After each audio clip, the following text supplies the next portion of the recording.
He's given talks in Portland before, and the difference is not just the book, More Than a Score, but it is the incredible rise that we have seen in boycotts, walkouts, you name it, against these standardized tests in the last few years.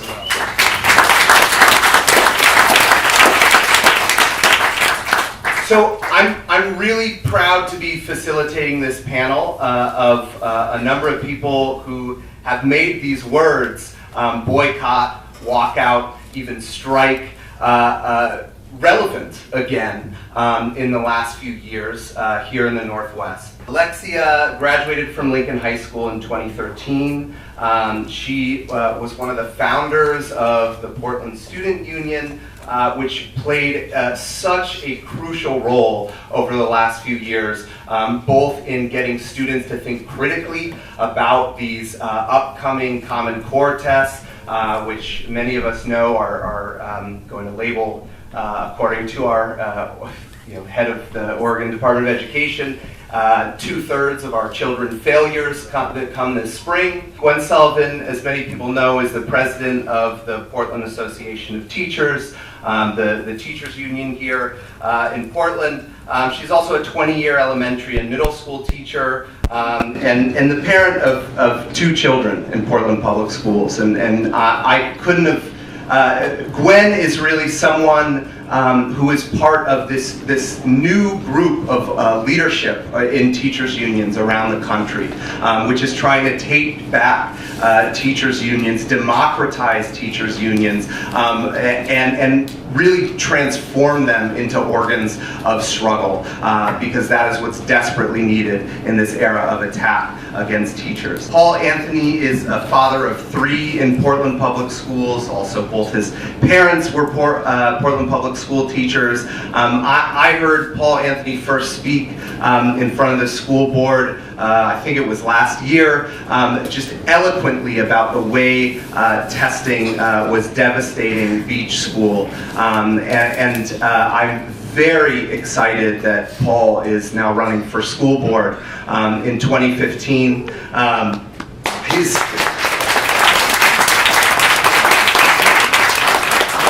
seat, he's running against incumbent Matt Morton, who famous amongst teachers in Portland, famously said, we need to get aggressive with the Portland teachers and their union last year during our contract negotiations. And I'm personally really excited about this campaign because I think it gives us a campaign that's not just kind of a throw the bums out campaign, but a campaign that's something to fight for, an advocate against this high-stakes testing behemoth that has taken control of our schools, is running for school board.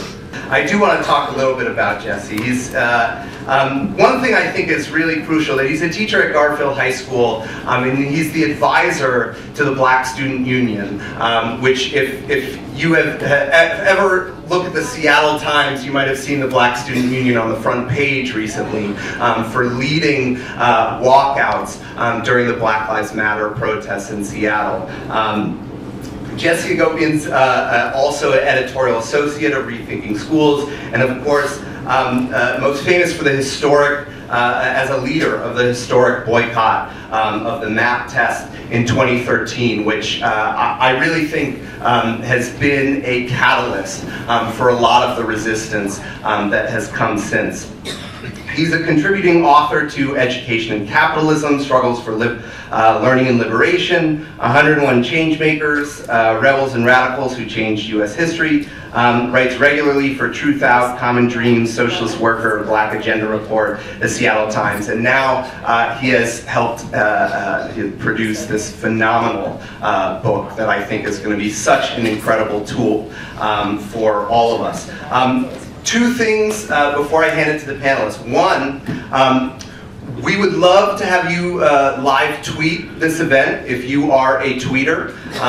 Please use the hashtag #MoreThanAScore.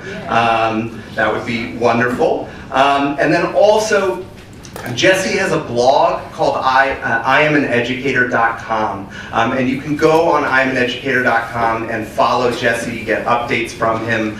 It's another really crucial source to get information about the educational justice movement. All right, with that, I'll return for discussion, but with that, I'm going to hand it to Alexia.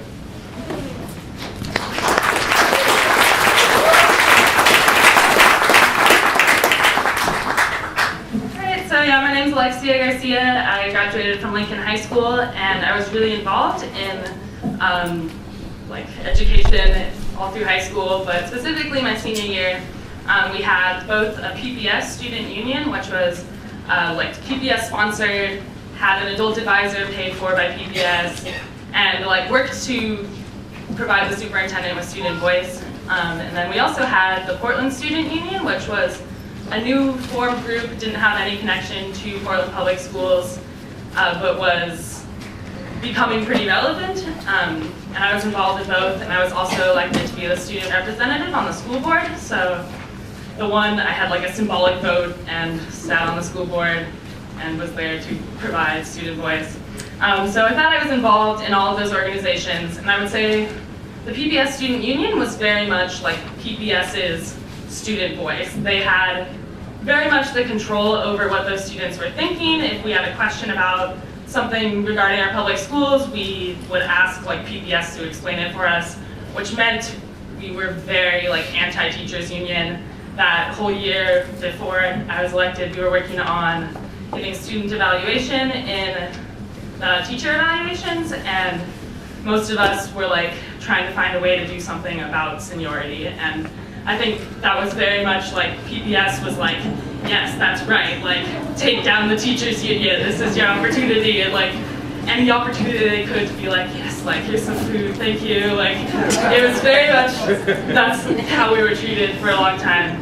And so the Portland Student Union really popped up. They were involved in organizing around budget cuts in 2012, and then really started organizing budget cuts in spring of 2012, and then became and formed a group in fall of 2012.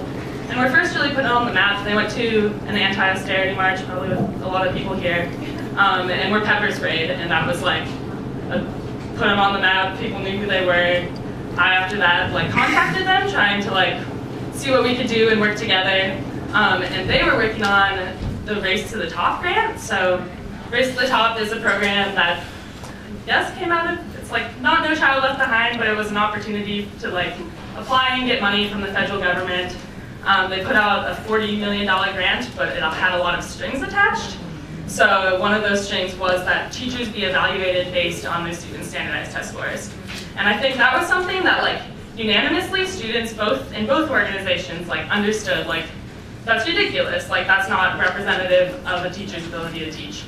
And so we both started working on a campaign, one supporting our teachers through refusing to agree to the Race to the Top grant. And then after that kind of ended, we changed our committee to being just a standardized testing committee. And so from there we had, it was actually wild, we had 20 kids in one student's living room debating, really heated debate around standardized testing and what our stance is on it. And one student was just we shouldn't take our tests. And everyone was that sounds good. And so then that was we had winter break, we came back in January, and I was testing's next week, you guys, this is starting. And so I texted my friend, and we were are we doing this? Okay. And so my little brother and I went into the counseling office, and we were so we're trying to opt out. And they were what? Literally no one knew what to do. And people were very confused. So one woman took us into her office. We skipped the whole afternoon of classes, calling people in Portland Public Schools and trying to find the policies to opt out, and eventually figured it out. And the next day I went home and made all these flyers and just flyed this entire hallway with flyers of opt out, tests are boring, this doesn't reflect you.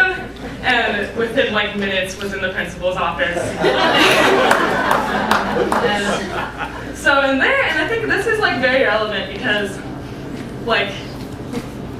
there was a lot of pushback from PBS, and it was always we love student voice like until this point, where it became very like, we're going to intimidate you, we're going to like tell you you're going to fail the school, we're gonna have like 3 adults like grill you for an hour. And like, I don't know, a number of us were pulled in, not only at my school, but like around the district. And like students were being told like, this will close your school if you do this, which is straight up a lie.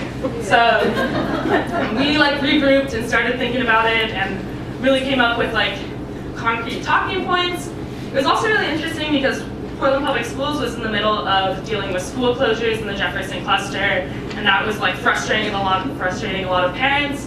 And I think some of those schools, they had like, of the reasons they were being closed, I think at least one was like because their test scores were low. And people started really like making the connection between school closures and like equity and testing. And alongside that, we were about to go into contract negotiations with the teachers union. And the district put out this like letter that was basically like we're getting ready and gearing up to get aggressive and like take down the teachers union.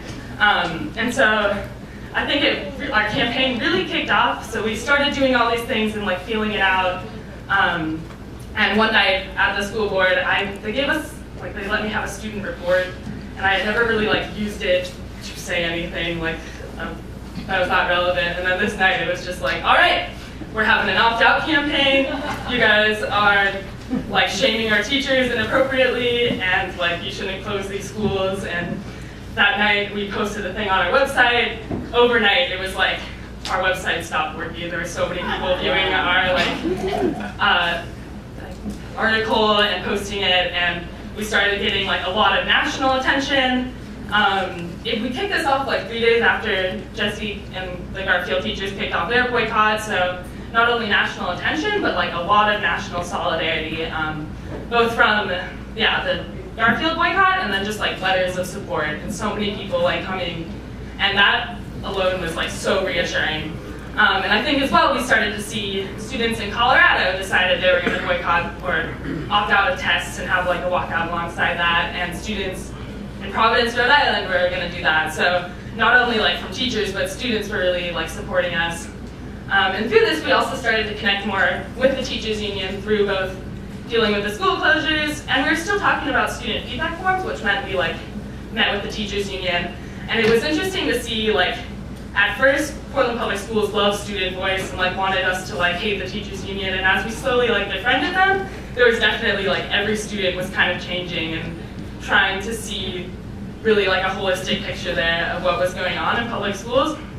And again, with that, you had a lot of pushback. So not only were students facing pushback from principals, every time we would plan a walkout, you would expect to be called in, etc. But what it finally came down to at the end of the semester, we had our PBS student union was sponsored by Portland Public Schools. They had like pizza at our meetings, we had an adult advisor. They told us, like, we are not required to have you exist. Like, this isn't something in board policy for like us to support student voice in this way. And so at that point, they like shut the group down. They were like, you exist as like the superintendent's advisory committee. That means you have 4 meetings a year with her, and that's all we'll support. And so at that point, we were like, okay, like, wow. And I think that did have like significant impacts on that group though, and they have since like been way less active and whatnot, which is pretty sad. But the Portland Student Union at that point was still going really strong. We ended the year with like there's probably 100 students or so walk out at Cleveland High School on the day of their exams. And there's some good photos in the book of that, and just like with a lot of new connections and national solidarity and ready to like go into the next year really strong. Which I think is also like worth pointing out is the next year our student union was probably like more powerful than ever and did a lot from those connections we made through the opt-out campaign with our teachers union to support our teachers in that next contract campaign and like really see corporate education reform as this attack on students and teachers. So that was really important. And I guess beyond that today we have, I know the student union hasn't been as active. I know if you want to get involved with further opt-out in Portland, Oregon Save Our Schools is doing a lot of work around it. I know there's a clipboard going around that you should sign up. Okay, Emily's got a clipboard. And there are also like little flyers. So yeah, that's pretty much where I'm at. You can read more about it in our chapter. And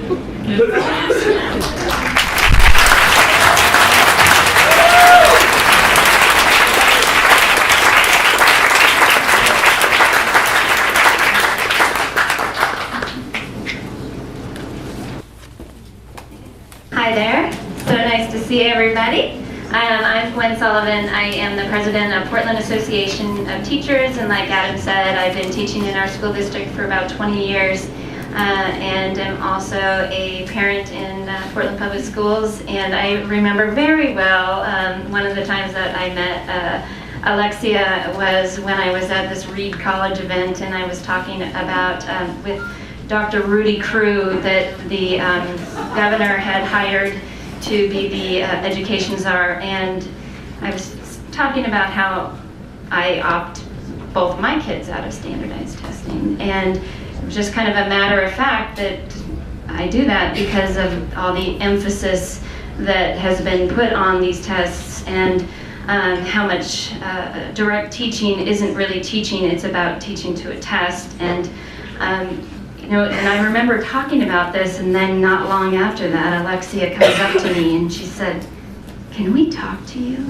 And it was a few days later, something like that. And so then we had an interesting relationship from then on.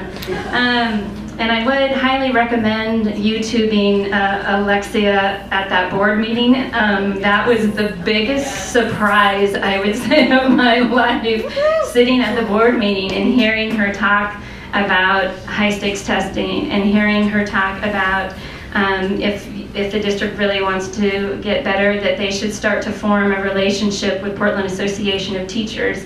And I kept on thinking about, if she says Portland Association of Teachers or teachers one more time, if I had $1 for every time she says it, and I mean, it was really a shock and very amazing. Another thing that I want to bring up is Alexia talked about Race to the Top, and it's interesting for some of you that don't know about it. It's that competition grant about if you do these things that we know are not in the best interest of kids or teachers, that you will be awarded this one-time money. And it was, Portland was one of the school districts that said no each and every time. And we said that because we did not believe in it. We didn't believe in prostituting our profession for money. And so we got hammered in the mainstream media, but we stuck to our values and our principles. My son says, "Mom," after learning about Race to the Top, he says, it's much like the Hunger Games, isn't it? And I said, "What do you mean?" And he said, "Well, really, these competition grants are like kids against kids, much like the Hunger Games, kids killing kids." And I thought, oh my God, my kid gets it, because it's a really interesting connection. They shouldn't be competing for public education dollars. So I'll go back to my role as the president. I'm a teacher first and foremost, and a parent, and sure, an activist. I believe in standing up for people. And this whole thing about standardized testing, high-stakes testing, and all sorts of tests that are happening in our schools, it's not just these high-stakes tests, it's more. And it's all of, where all this data goes for our kids. It causes grave concerns to our kids, to their future, to our parents that should be very, very afraid of where all of this data mining is going. So I think it's a bigger and broader issue. The high-stakes testing is just the tip of the iceberg. So with our teachers union, when we were looking at our contract campaign, this was not about rolling over a contract for just rolling it over for a cost of living raise. It was much more than that. It was about making things better on behalf of our kids. It was 20 years of cuts and cuts and cuts, and saying, no, we can't do this anymore, and how are we going to make sure that our kids are getting what they deserve? And so I think with our union, it was a great vehicle to get our teachers' voice in what do we believe on behalf of our kids. So that's where we started, and standardized testing was one of the major components of our contract campaign, because it's about academic freedom. If it's hailing, hail the size of huge baseballs out there, and you have to say, no kids, don't look out there because we have to do this drill and kill, there's a serious problem. You're missing an opportunity for real learning right outside. So with our contract campaign around standardized testing, it was don't force us to teach to a test. That we believe in academic freedom, that we don't want to be having to teach this canned curriculum that some corporation that the district has bought and sold our kids to. That we want to make sure that our kids had meaningful, culturally relevant curriculum in their hands that is meaningful to them, that makes them question, makes them, the problem solving. There's so much more. So with this, in the end, we actually, I'd say some of our strongest points were that we got language around the use of standardized testing. That it can't be used. In our contract, in the end, it says it cannot be used for evaluating teachers, students, schools, that it can't be used in making employment decisions, standardized testing. You can't use it to hire, to fire, to transfer. Because we know that standardized testing, what it really means is it is a blueprint of poverty, and we see that. And so until we look at the whole picture, none of those things in our contract can be used. Now, I say that, which is great because people feel protected in some ways. But the problem is that then you have state and federal law that says you will use standardized testing to evaluate teachers. Except it's not really the law. This is where we're going. The law was No Child Left Behind.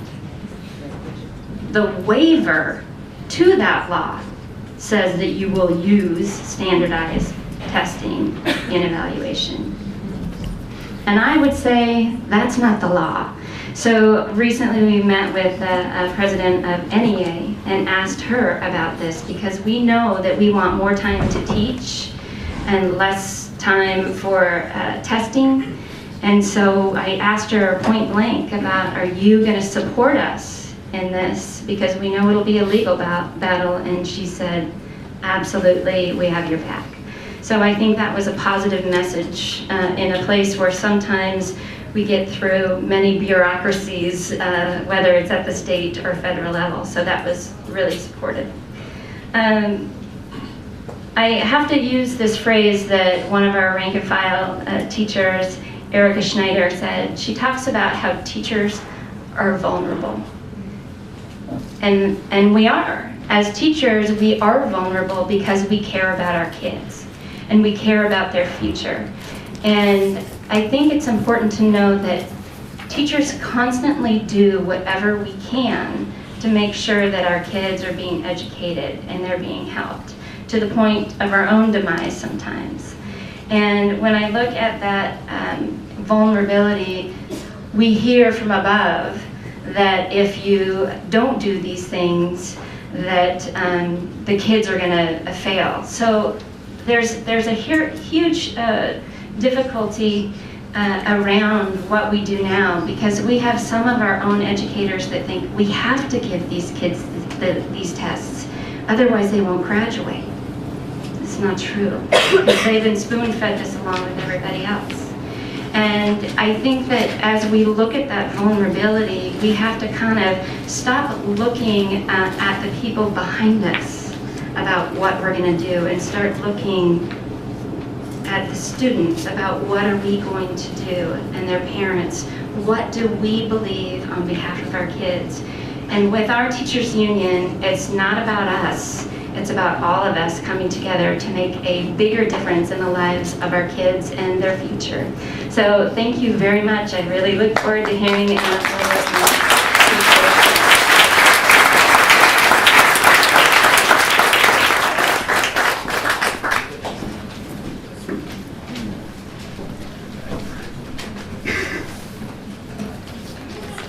Good evening. I'm very happy to be here.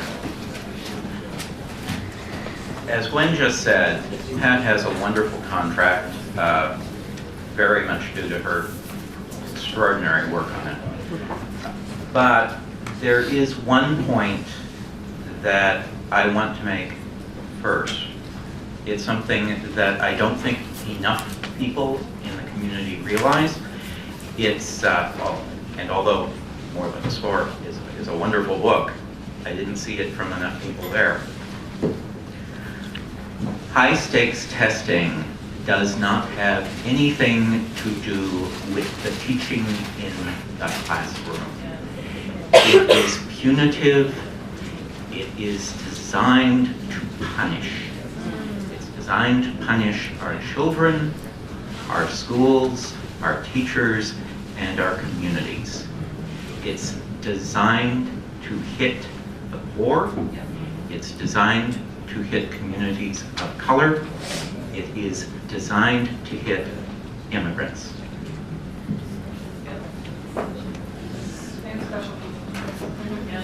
And special needs, and I will get to that. Absolutely. Thank you. 3 years ago, my children's school got a new principal. It was a very young, very inexperienced principal, someone who was very vulnerable. And to put a label on some of the behavior that people have been describing, people who are vulnerable to bullying, and that is what this person was subjected to. Because her mandate was to raise test scores, and because in all reality there are very few ways for principals to do that, she had to cut.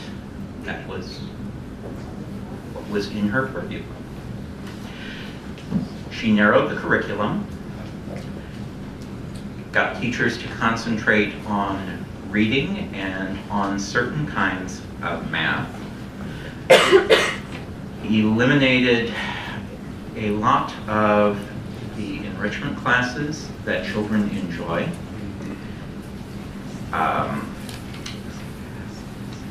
Particularly irritating was that she eliminated the Suzuki violin program because the 4th grade class had the lowest test scores.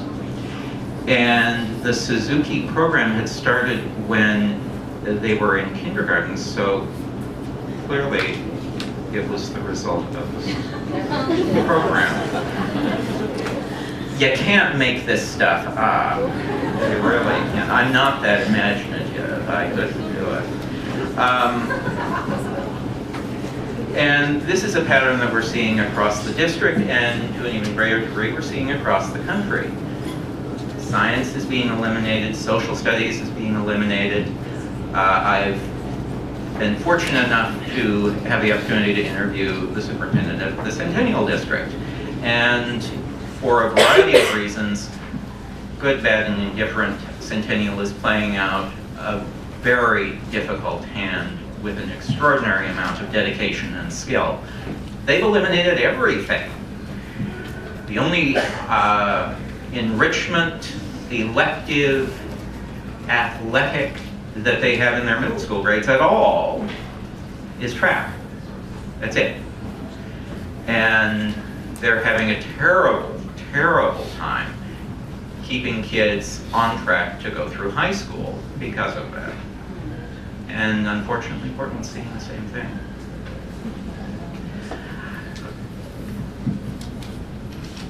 And I want to get to some other subjects, but just to spell out for you how bad it can get. And again, this is not something that I saw in the book.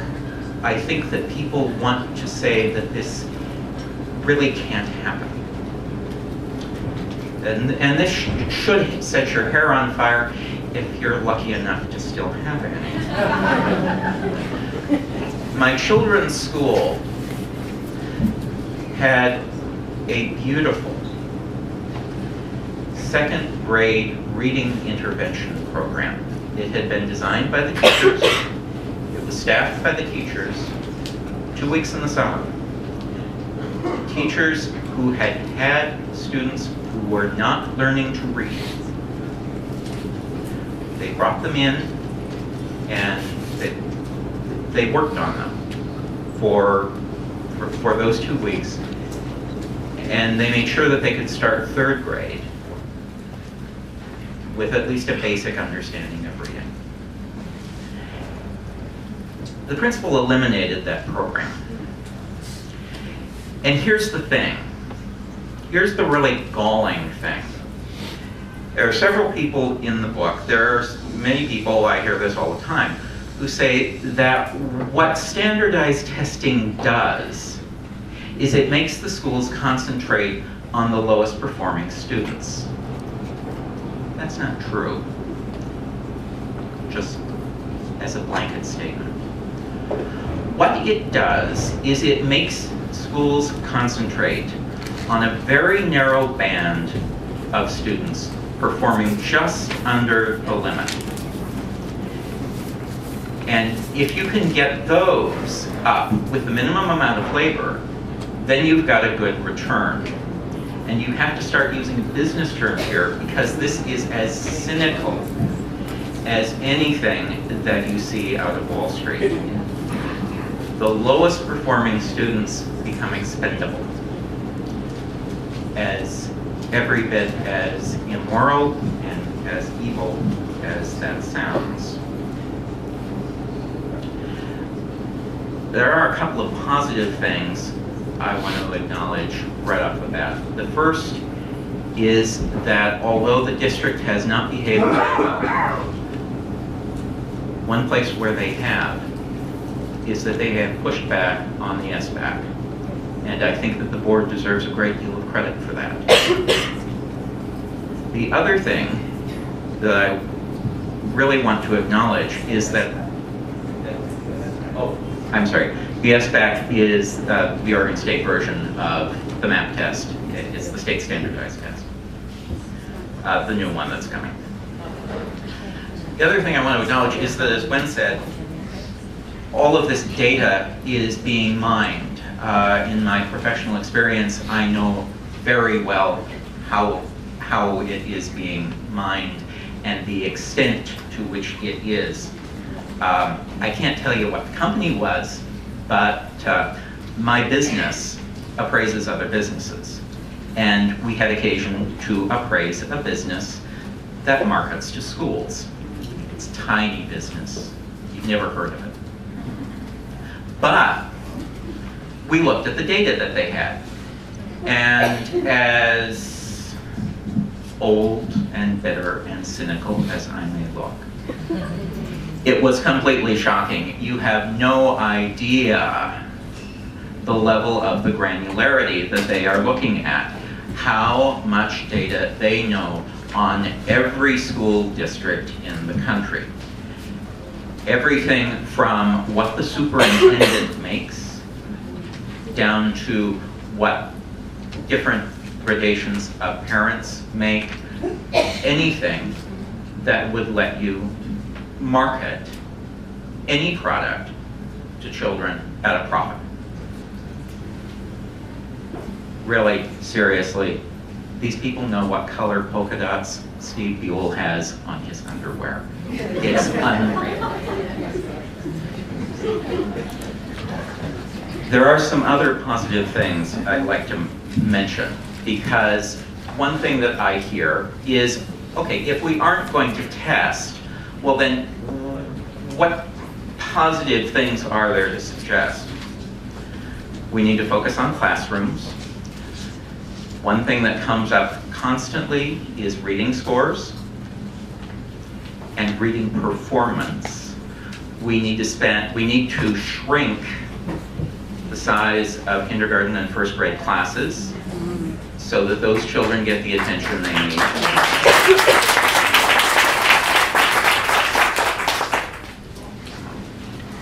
We really do. We need to start talking very seriously with the teachers union about relieving the load that English teachers have. If we expect children to write well, we need their teachers to have the time to actually grade essays, and those take a significant investment of time. One thing that has come to my attention very recently is the amazing progress that has been made diagnosing and treating dyslexia. Dyslexia affects 1 in 5 children, and this is so wonderful. I tear up at this. If it's caught by the time a child is in 2nd grade, by the time that child leaves 3rd grade, they can be reading normally. What a staggering thing. I grew up in a world where the treatment for dyslexia was get over it. And Portland Public Schools right now is recognizing dyslexia as a disorder. So I think that there's a great deal that we can do there.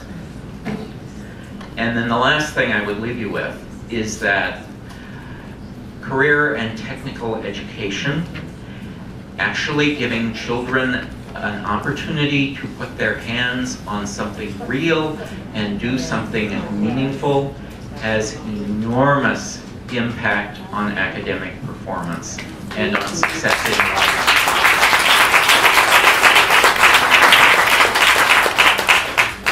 My oldest daughter, who is brilliant and at Benson High School, last year for her freshman geometry class, she designed and built a house 10 by 12 by 13 feet.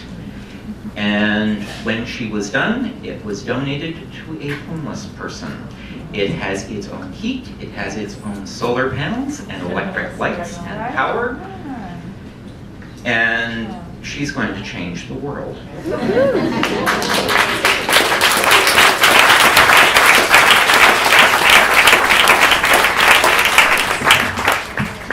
Oh, wow. Thank you so much.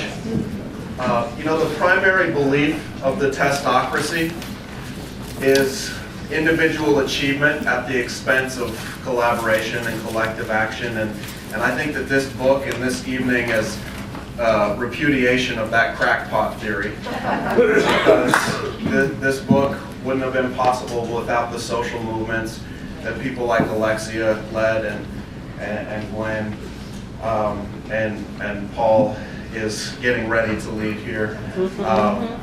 And you know, and all the wonderful teachers that I've had, including Bill and Linda here with Rethinking Schools, that have taught me so much about what the alternative to this corporate reform, high-stakes testing curriculum can look like.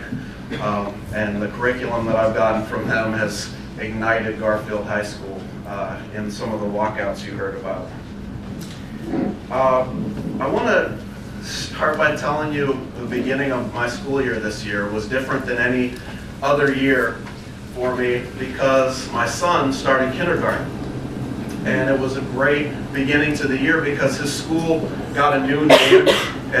international was added to it because it became a bilingual program. And so they had a huge groundbreaking ceremony for this new bilingual program coming to the school. And they brought all the students out and sat them on the front lawn, and there was local politicians came and educators from around the city, school board members, and it was this wonderful gala event with the students in doing different performances.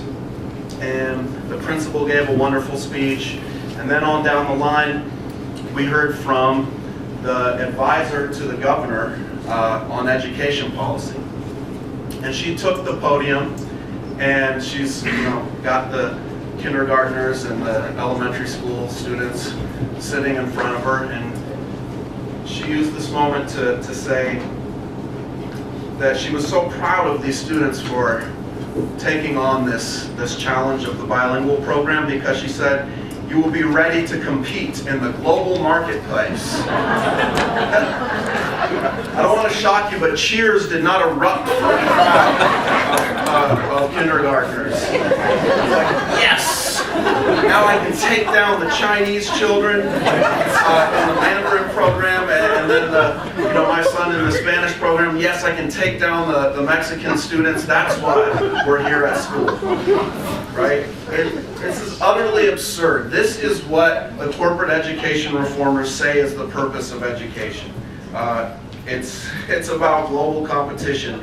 Don't take my word for it. Let's hear from Edward B. Rust Jr., the chairman and CEO of State Farm Insurance Companies, who has a wonderful quote on the Common Core State Standards website. You should go to the website and hear why this new education policy and the tests that are attached to it are so important for our youth.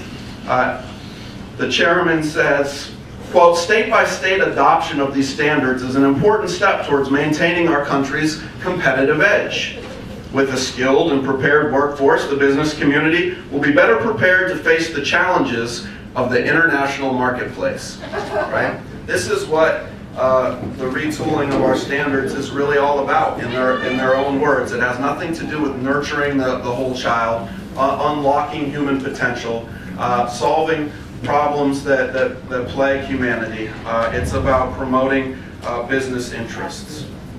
And we've seen this high-stakes testing policy play out and destroy school districts across the country and increasing regularity. And it got to the point where, did people see Louis C.K. on the Letterman show?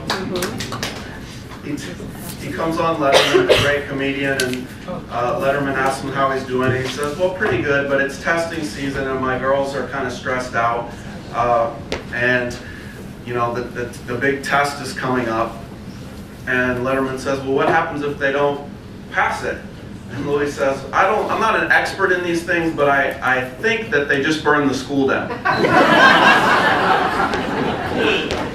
And when I told that in my interview that's in the book, when I told that to Helen, a leader of the movement in Philadelphia, she didn't laugh like you guys did, right? It actually struck a little too close to home, because they've closed scores of schools that they've labeled failing, mostly in neighborhoods of color and black neighborhoods. And this test and punish regime is real, and it's terrorizing families and students around the country. And I think that's why an incredible thing happened where Arnie Duncan recently sent out a tweet. Did you guys see that? Yeah. He sent out a tweet. He said, "What if every district committed both to identifying what made their 5 best schools successful and providing those opportunities to all their students?" And someone immediately created the hashtag #WhatIf, and it went viral with what if questions. Janine Burong wrote, "What if the Department of Education committed to both identifying what made their 5 worst reform initiatives and failures and removing them from the schools?" Karen Lewis, the president of the Chicago Teachers Union, wrote, Arnie Duncan, what if children got their lives back, their joy of discovery, and a safe place to learn to critically think? Play is real. And another what if every family and student boycotted Arnie Duncan's high-stakes testing and we moved to a well-rounded education with authentic assessment?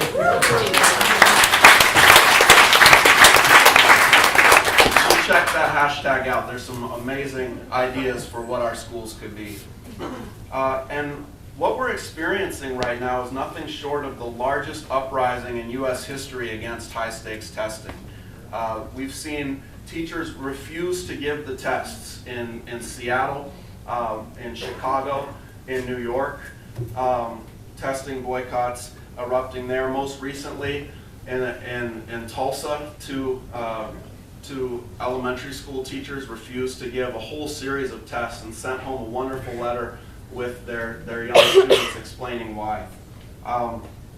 And there was probably the largest walkout against high-stakes testing in U.S. history just happened a few weeks ago in Colorado. Hundreds upon hundreds of students refused to take their graduation required exams. Well, what happens when hundreds or thousands of students refuse to take the exam? It turns out that you can't actually deny thousands of students graduation, right?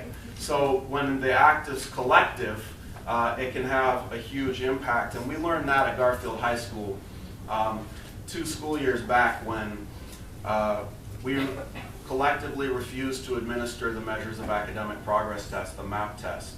An amazing reading teacher contacted me named Mallory Clark, and she said, I'm not going to give this test. And my eyes lit up. I've been organizing against this for a while, and here was someone who was finally just going to say no and not do it. And we went department by department asking teachers what they thought of the test, and uniformly nobody supported it. So we called an all-staff meeting in our library, and we discussed the possibility of not giving this test. And everyone was against it, but they said, well, what will happen if we refuse? And I wanted to tell them, oh, don't worry about that, let's just do this. But I couldn't do that. I knew that we were going to be in for a struggle. If we were going to do this, we had to go in eyes wide open. And I said, if you refuse a directive, you can be labeled insubordinate, and you can ultimately be fired for that. And those were not the words that inspired the MAP test boycott. Another teacher rose and said, I'm tired of seeing this test label our kids and teachers' failures, a test that's not even aligned to our curriculum. And I would rather be reprimanded for standing up for what I believe in than for sitting back and letting this test run over us. And we called a press conference. We announced to the world that we weren't going to give this test, and we were quickly met with a threat of a 10-day suspension without pay from the school district. But thousands of letters and emails and messages of support came streaming in from around the country, and teachers realized this wasn't just about this one test at Garfield High School. This was about thousands of people and students and teachers and parents all over the country counting on us to stand strong. And the most beautiful thing I've ever seen was an entire staff losing its fear and knowing that we were on the right side of history, and every threat that they brought to us only emboldened our staff more. And that year ended in, not only did we not get a 10-day suspension without pay, but near the very end of the year, the superintendent sent an email out saying that the MAP test would no longer be required at the high school level.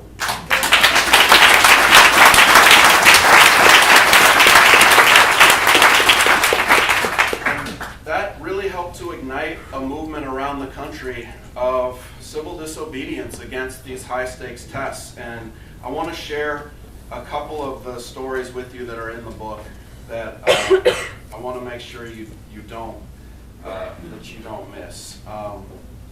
There's an incredible story. Alexia alluded to it from the Providence Student Union in Rhode Island.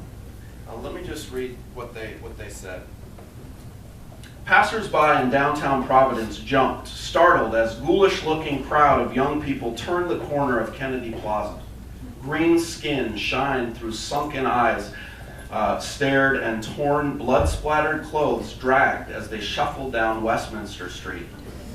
These dreadful-looking young men and women gathered at the entrance of the Rhode Island Department of Education, where instead of battering down the doors in search of brains, these zombies showed they already had plenty. One demonstrator stepped forward, megaphone in hand. "We are here to protest the use of high-stakes standardized testing and the zombifying effect it is having on our young people," he proclaimed.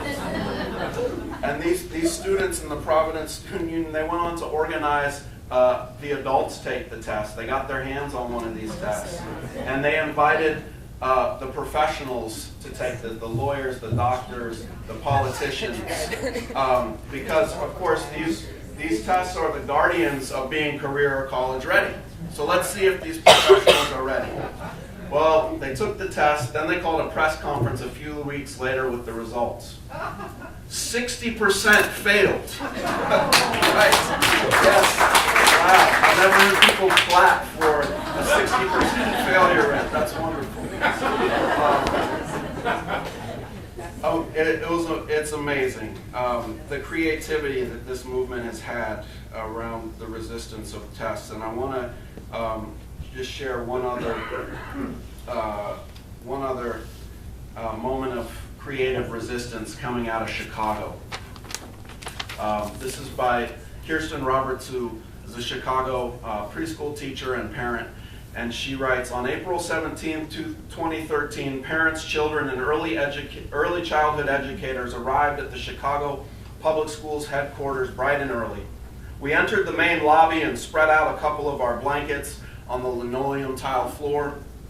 I propped up a few handmade picket signs designed by a preschool teacher who had to work and couldn't join us, but who had wanted her voice to be heard too. We're more than a score. Play is how we learn. Play is every child's human right. We were soon approached by a member of the security personnel who inquired about what we were doing. "We're playing," was our reply. "Who told you you could do this here?" he asked.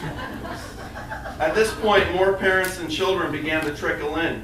As Julie kept the security guard occupied with questions, who should we talk to at CPS to get permission to play? The rest of us welcomed the arriving families with their armloads of art supplies, dress-up clothes, toys, and we began to stake out more space.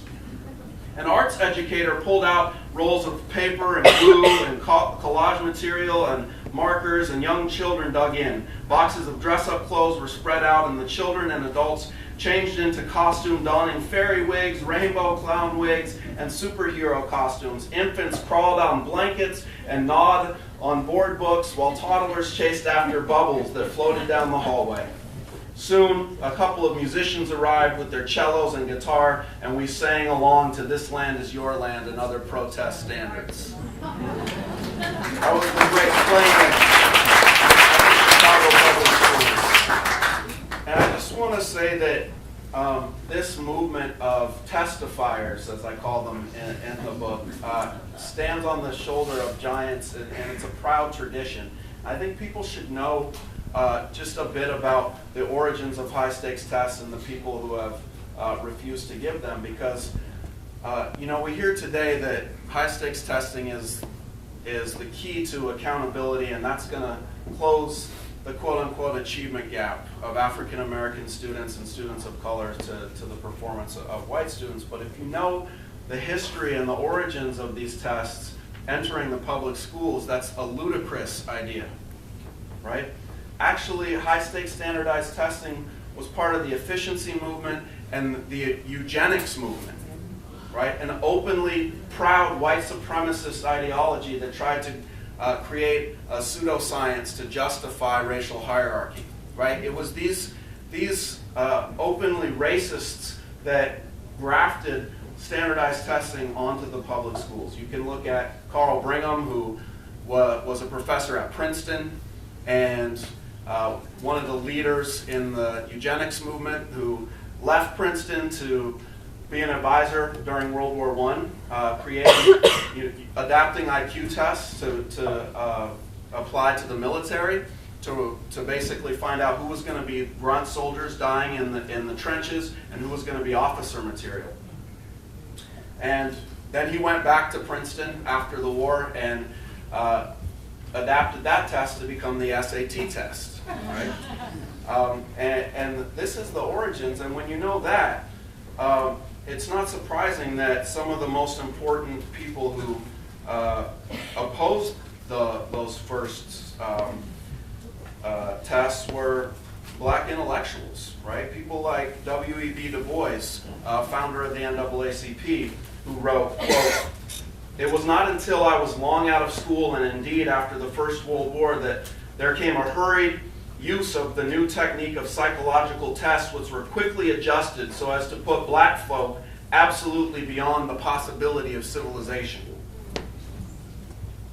And so to me today, it's of the utmost importance that we connect this movement against high-stakes standardized tests with the movement for Black Lives Matter. Right?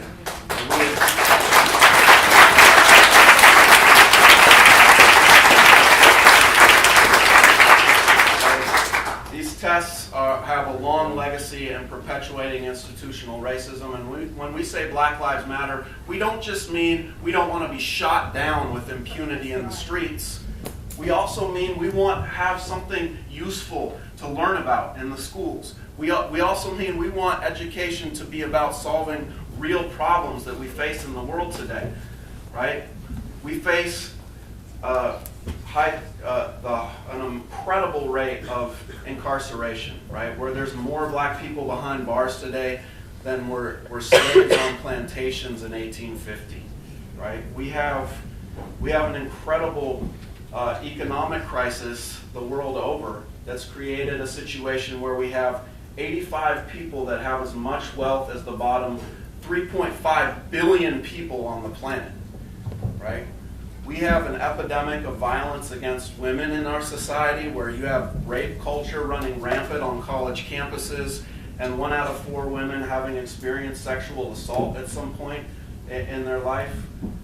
We have, so many crises, but climate change perhaps is the scariest one of all. If we don't solve that one, all the other crises we can't solve as well, because if the temperature rises 3 degrees, in the next ever, right? We face a possibility of not being able to survive as a species on the planet, right? These are the deep crises our society faces, and none of them can be solved by bubbling A, B, C, or D. We have to promote critical thinking and collaboration and civic courage and leadership skills in our schools if we're going to be able to address any of those crises. And so I just want to end by reading one last excerpt from someone I'm so glad contributed to this book, who raised her voice in such a unique and wonderful way against these tests and to put these tests in perspective. And her name's Amber Kudla, and she is a student in New York State, and she was the valedictorian of her class. And as the valedictorian, her principal said she had to give the graduation speech. And she said, absolutely not. I don't give speeches, and I don't think I'm qualified to do it anyway. And the principal basically said, it's not that you have to, it's just that you would shame your family and our school forever. So he finally convinced her she had to do it. And she took the occasion to give a magnificent speech that she titled 518-455-4767, which was the phone number of one of the state representatives pushing these high-stakes tests. It was in the program that was handed out to everybody in the audience. And this is what she said. I'm going to excerpt it. She says, as for the argument that the assessments are challenging our students, more. Sure, that's true. It's a challenge to fit the same amount of material into 1 year with more exams. It's a challenge to memorize loads of facts in time for the next test. It's also a challenge to eat a teaspoon of cinnamon in one bite without choking. But what are you really accomplishing? At this point, I'd like to throw in a slightly relevant quote by a famous person into the mix to make my speech seem more legitimate. That appears to be how these things work. So, Albert Einstein once said, "Everybody's a genius, but if you judge a fish by its ability to climb a tree, it will live its whole life believing it's stupid." We can't judge someone's intelligence by how well he does in a small group of isolated classes. Everyone learns differently, so education is not something that can be successfully standardized. Anyway, this is why I tried so hard to get out of this speech. Not because I don't respect all of you, I do. It's just that valedictorian is a label, and I don't respect what it stands for. I am not the smartest person in our class. I could learn something new from every single one of you. I'm good at memorizing things, but that's not so useful outside of the standardized world of high school, and I'm pretty sure a lot of you have been more successful than I was, unless your standard for judging success is a Scantron sheet. Those words are so powerful to me as somebody who was humiliated by these tests my entire career and didn't realize that I had anything to contribute to the world or any intelligence until well into college. And to see this movement rising up to redefine what's important is a beautiful thing, and I hope that you'll continue it here this spring. Thank you.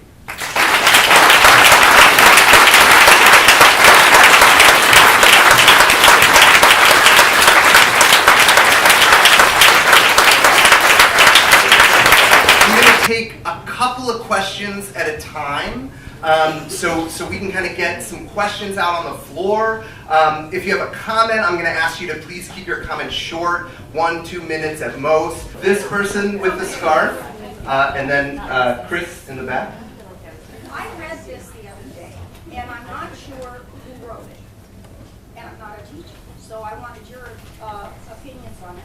And it's that if you tell a child that they're not smart, they did a study, you tell a group of children they're not smart, you tell the other ones they are smart, the ones that aren't smart, even though they're the same in IQ, will not develop the way those that are encouraged. And I was wondering if anybody has anything to say on this.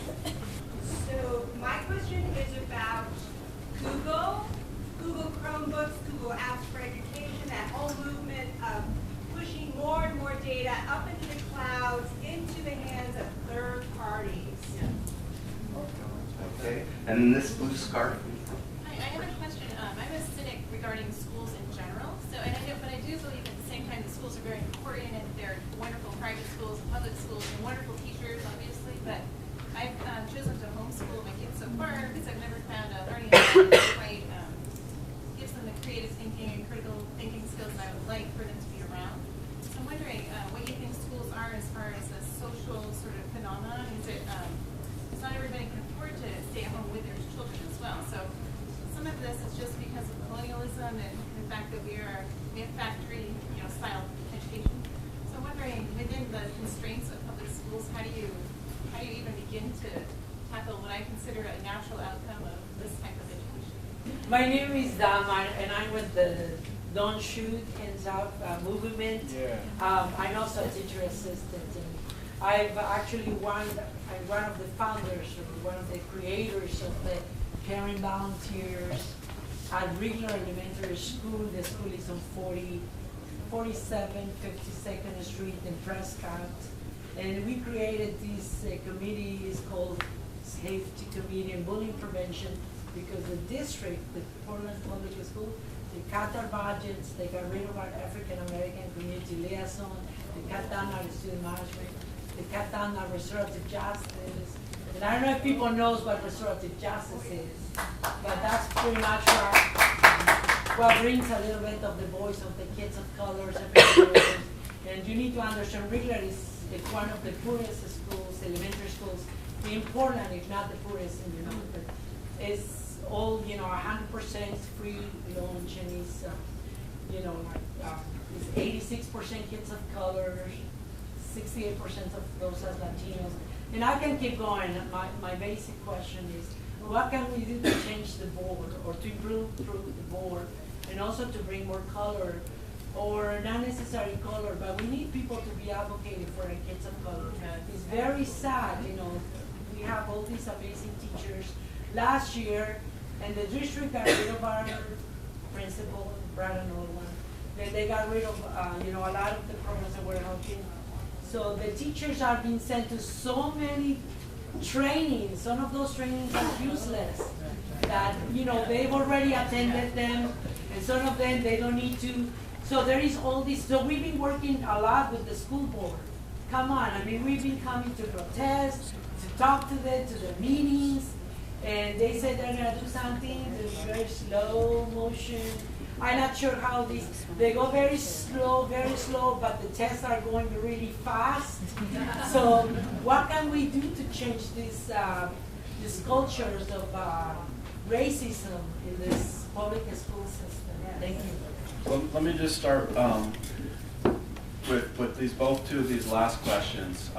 First of all, I want to say that the afterword to the book by Wayne Au, I think, is an excellent place to start with the answer to these questions. And I think what he points to in the afterword is that public schools have long been, not just high-stakes testing, but public schools in general have long played a role of ranking and sorting our children from the very beginning into different stratas of society and the economy, right?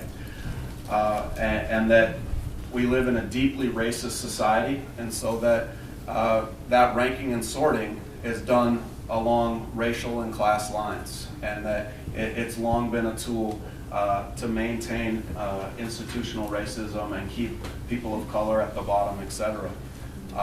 But he points something else out about the public schools, that they've also been a site of some of the greatest struggles for democracy, and that there's another impulse in them, that they reach all the students, and that when you bring in all the students together in a deeply racist society, and you tell them that this is the key to achievement, but then you hold them back, it can produce incredible struggle. And that's why every civil rights struggle from the day of slavery and the abolitionists to today, public education has been a major site of those civil rights movements.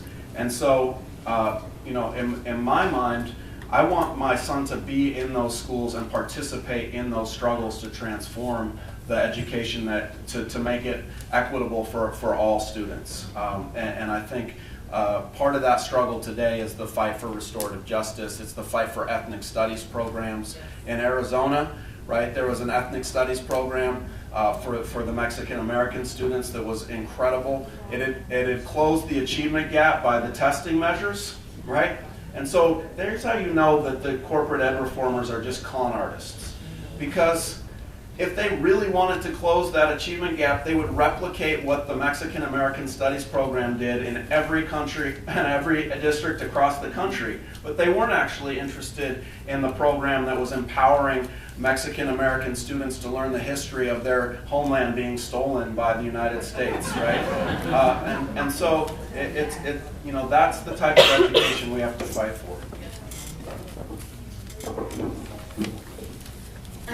Couple things. I also wanted to talk.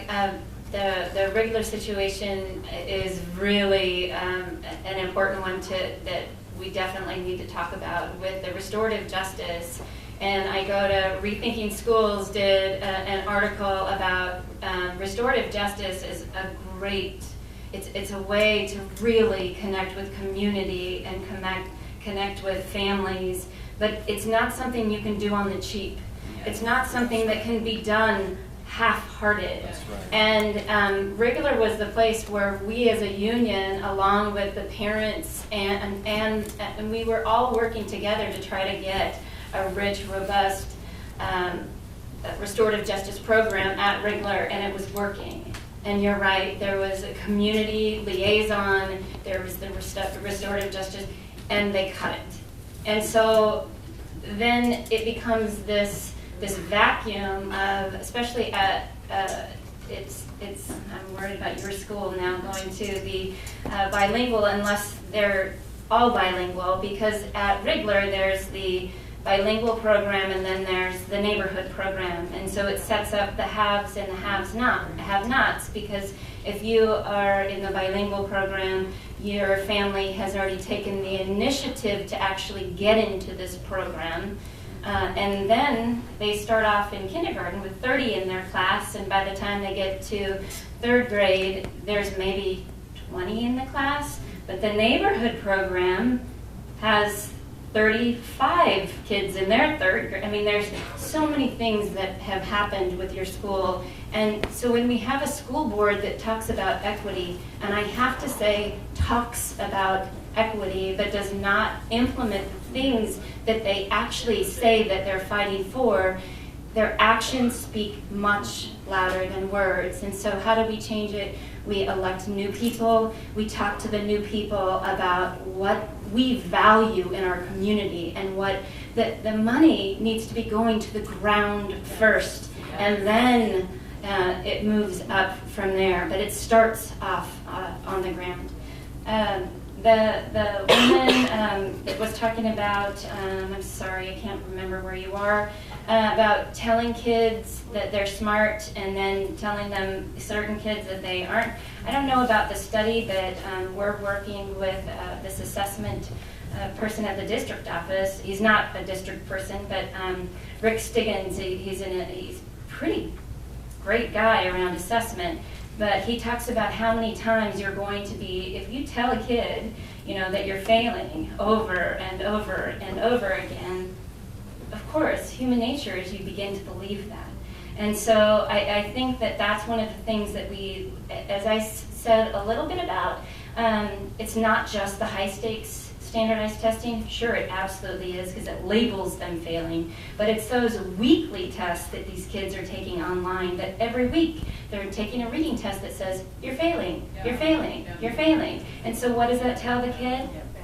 I'm not a good reader, I'm failing. So I don't know about the research around that, but I know it's a serious, serious problem.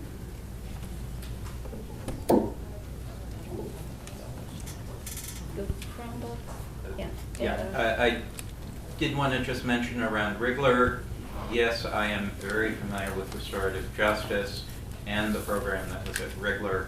I put together a forum on restorative justice for the Portland City Club last year.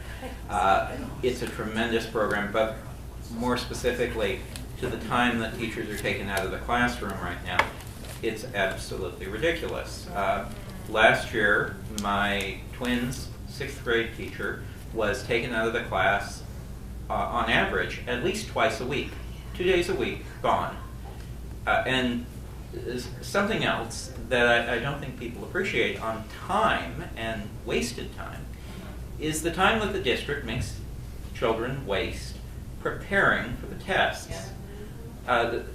Some people are starting to float the figure 140 hours, and that's absolutely my experience. Last year, my 6th graders spent the entire month of April doing nothing but studying for the test. And that wasn't just what they were telling me. We got a letter from the school at the beginning of April saying, this is what we're going to be doing for the entire rest of next month. I did want to acknowledge the question in the back about Google Chrome, which is absolutely as Orwellian as you think it is. But at the same time, I forgot to mention the positive thing about data that we have, which is that the state of Oregon has Representative Lou Frederick, who has done a tremendous amount for data privacy, and children and families in Oregon owe him an enormous amount. Thank you. Thank you. So I've got the woman in the blue jacket up here, and then Deb in the back. My question is, somebody mentioned on the panel that one of the purposes of the testing was to sort kids and track them. But I was wondering if another one was actually just to get rid of public education entirely. so that corporations could take over the public education, and they would no longer be sites for democratic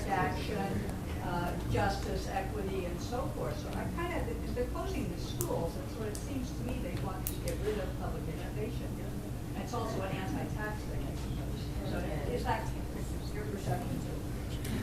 Okay, I read an article the other day, and I'm not sure who it was by. I think it was Carol Burris, who was a professor that is woman to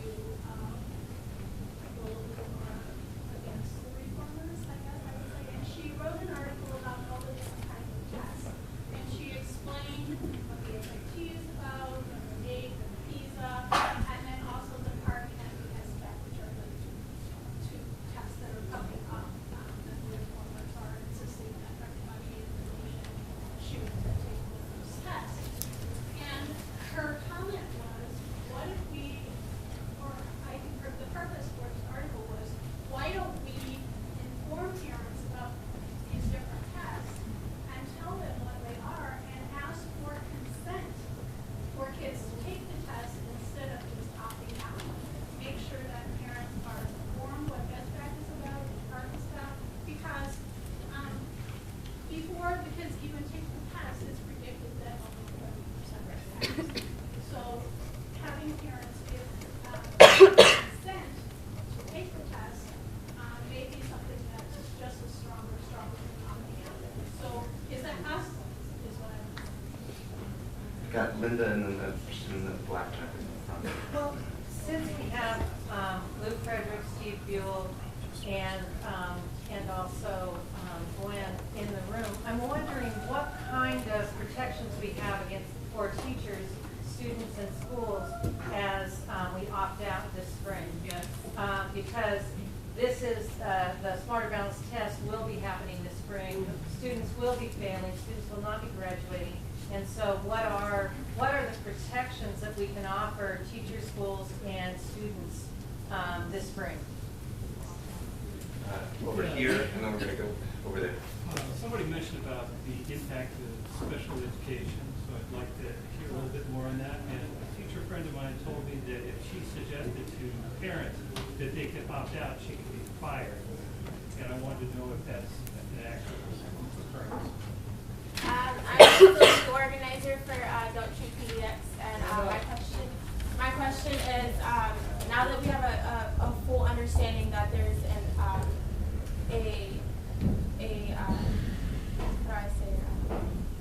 a lack in the education system, we should have a full understanding that there's a lack in the system altogether. Why aren't we teaching kids about their civil rights? That's right. That needs to be, that's something.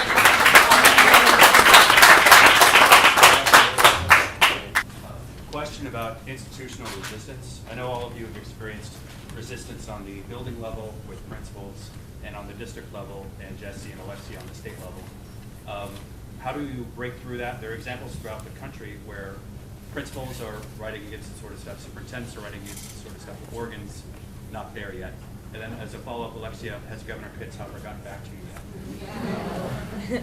So I talked to Jesse on KBOO, and I'm the dyslexia woman. Nice. And we are disproportionately, our kids are disproportionately affected by these tests than all the other students.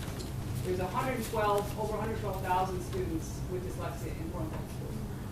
They don't know that because Portland Public Schools doesn't recognize dyslexia. That's right. That's been a problem that Kathy's been fighting here for 40 years. And I want to know how we're going to get hold of those 112,000 students so that we can join your organization and do our opt-out and walk-out. But we can't reach those students because there is no recognition of dyslexia.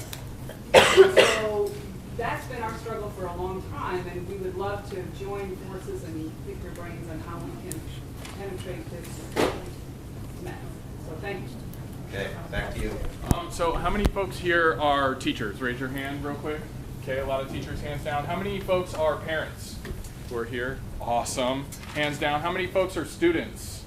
Okay, so right on. Thank you, students, for coming out. Really appreciate that. My question is, so knowing the composition of the audience that you guys have here, could you talk a little bit about developing student agency?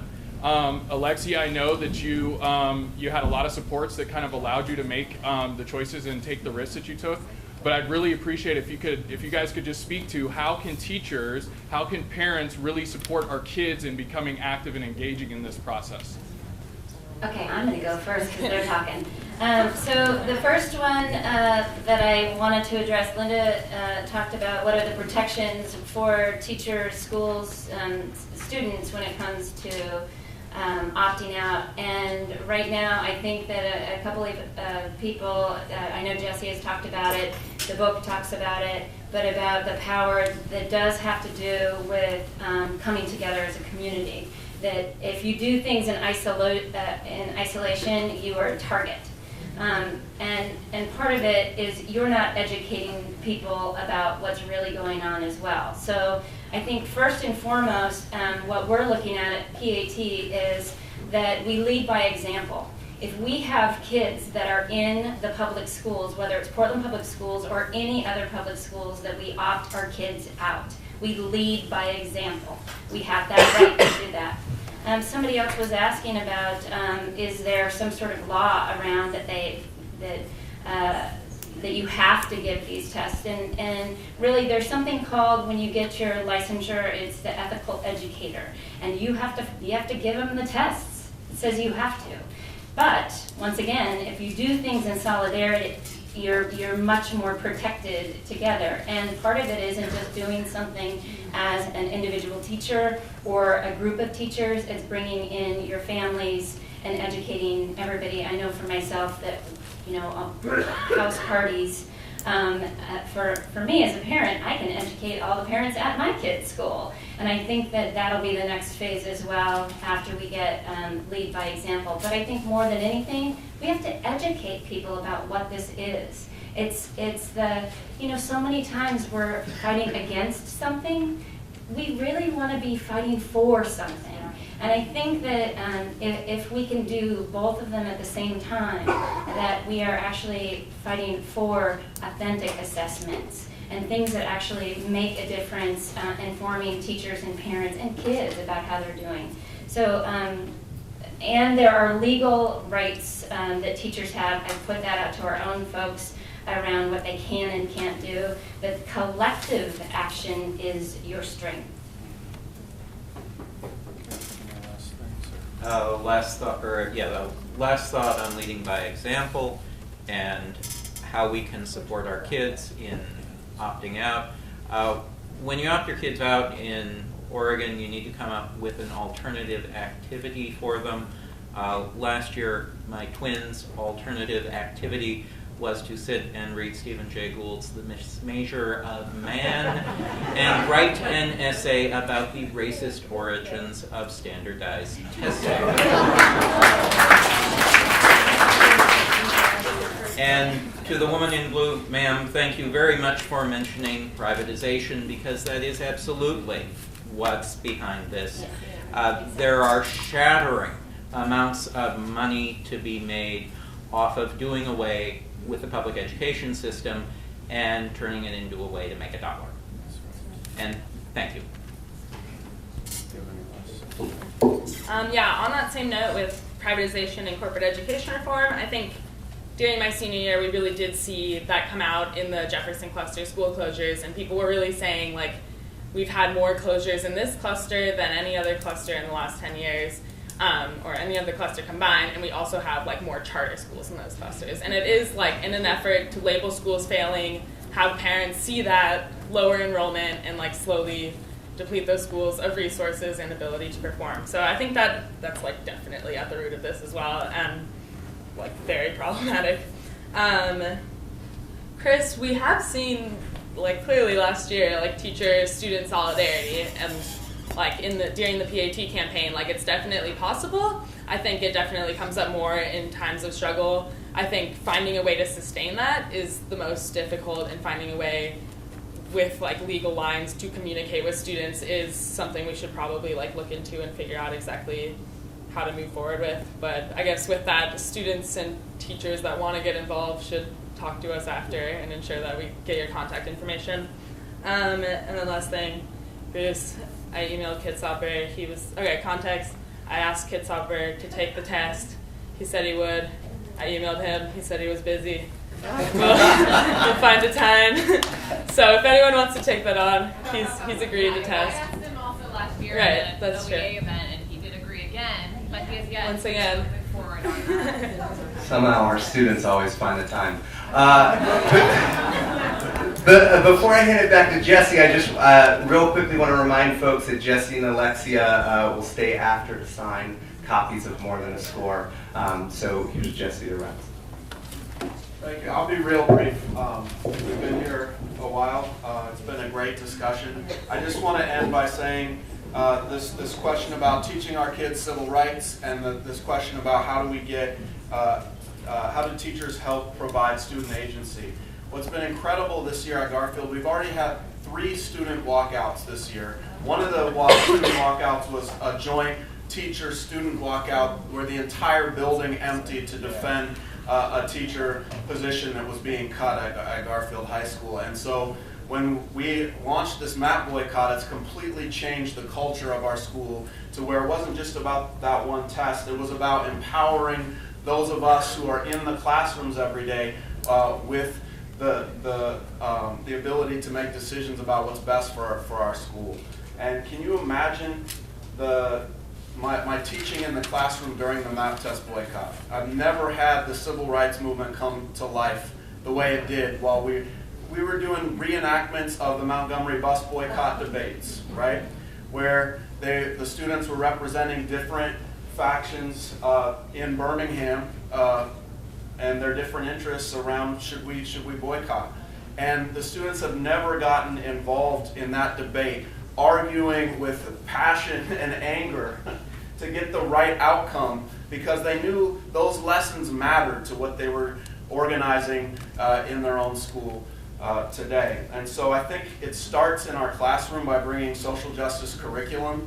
And then it's got to be what Gwen said, we have to practice what we preach. We have to actually go out there ourselves and show the students that we're willing to fight on their behalf for public education as well. And that's why the Black Student Union at Garfield, I think, we've opened up the space to where they led a march on the Seattle Police Department precinct that in the wake of the no verdict on Darren Wilson, that captured the headlines across Seattle, and they have now helped to ignite a movement in Seattle helping to lead thousands of people in this struggle to demand police accountability.